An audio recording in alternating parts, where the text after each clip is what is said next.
Hello sir, Ram Ram sir. तो हम जा रहे हैं आज नवरात्रि में। तो आज आरती करने रही है हमारी बारी। तो मैं करूँगा आरती दुर्गा मारी। तो आप दे पूरा वीडियो बताना चाहूँ, लेकिन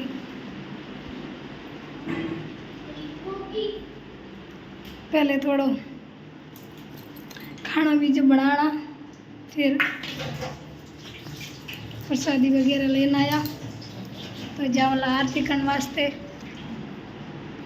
और मैंने दुर्गा माँ के लिए फूल भी मंगाया है, माला है। तो ये भी पहनाऊंगी दुर्गा माँ को और हम अच्छे से स्वागत करेंगे, फिर गरबा खेलेंगे।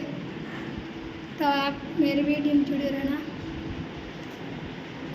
कोशिश करूँगा मस्त कंटेंट बनाने वास्ते, लेकिन बढ़िया नहीं बढ़िया तो भी आप देख जो जरूर पूरा हमारी वीडियो। बाकी लोगों सपोर्ट करो तो हमारी भी कर जो। थैंक यू बहन को, धन्यवाद। राम राम सा हमारी तरफ से।